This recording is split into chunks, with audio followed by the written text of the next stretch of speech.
Hello everyone. Today I am going to discuss about the design of a field system of alternator. So before we go with the field design of a field system, we will consider the criteria on the dimensions of a pole. So in dimensions of a pole, we'll have three criteria. So what are the three dimensions is? The first dimension is about the axial length. The second one is the width of the pole.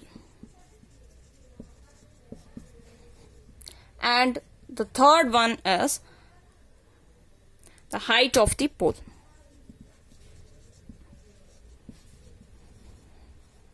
So these are the three dimensions of the pole when you are going to design.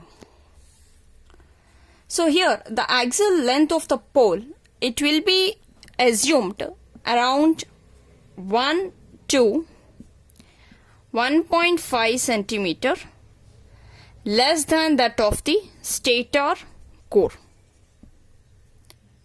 Okay. Then about the width of the pole. So how you can determine the width of the pole? So before we find out the width of the pole, we can generally write down the formula for the area of a pole. So area of a pole is given by width of the pole, product of the width of the pole and the net axial length of the pole. Okay. So from this we can determine the width of the pole. Okay. Where the width of the pole, from this formula, width of the pole can be given as area of a pole divided by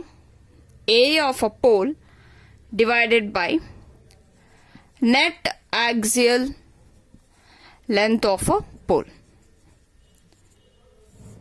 Okay. Where again the net axial length of the pole, this can be given by the product of the gross length and the stacking factor. So stacking factor will be again assumed as 0.93 to 0.95. Okay. So this is how we can obtain the width of the pole. Now coming to the height of the pole.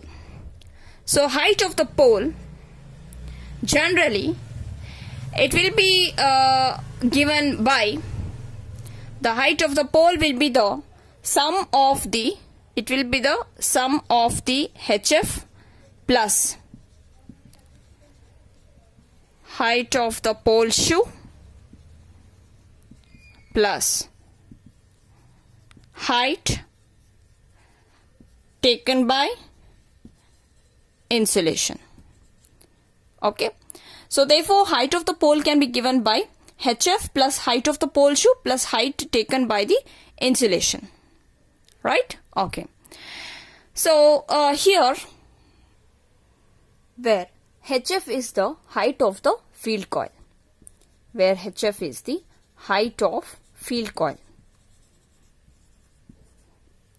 Okay. So this height of field coil, it can be given by the formula, that is IF into TF divided by 10 to the power of 4 into square root of SF into DF into QF. So here this is nothing but it is an ampere turns. So we can denote it as, this is nothing but ATF1. Okay. Ampere turns of the field coil.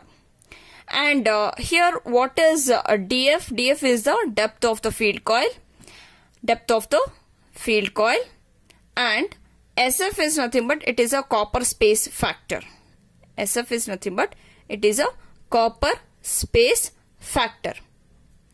Whereas QF is nothing but QF is nothing but it is a permissible loss per meter square of the cooling surface. So since here the IF into TF is nothing but it will be denoted as ATF1, where this will be the ampere turns of the field, right? So as we have discussed in the previous case, this ATF1 will be equal to, this ATF1 will be equal to, it will be equal to 1.722 times of ATA, right? And where what is ATA? ATA is nothing but it is 1.35 times of I phase into T phase into kW divided by pole. Okay, so these are the height of the field coil parameters. So once again I am going to repeat. So first thing, before we design the field system, we have to concentrate on to the dimensions of the pole. So where dimensions of the pole, we need to consider the axial length, which should be around 1 to 1.5 centimeter, which will be less than the stator core. Width of the pole can be determined by considering the general formula for the area of a pole, which is given by width of the pole, product of width of the pole and the net axial length of the pole. So from this the width of the pole can be obtained. Similarly, the height of the pole can be given as the summation of HF plus height of the pole shoe plus height taken by the insulation. So height of the field coil, HF is nothing but height of the field coil, which is given by IF into TF divided by 10 power of 4 into square root of SF into DF into QF. Where IF into TF is nothing but it is an ampere turns of the field coil, which will be around 1.7 to 2 times of ATA. Whereas the ATA, that is the ampere turns of the armature, will be given as 1.35 times of I phase into T phase into kW divided by P. So this is how we can design the dimensions of the pole. Now let's move on with the field system. For the field system, we need to consider for the two types of the pole, salient pole and non-salient pole alternator. So now we'll discuss the design of field winding of a salient pole alternator. So there are basically there will be 6 steps which need to be carried out to design this field winding. First step is we have to worry about the cross-sectional area of conductor. Cross-sectional area of conductor of field winding. Second thing is about the current in field winding. Third one, about the number of turns. Number of turns in field winding. Next one is arrangement of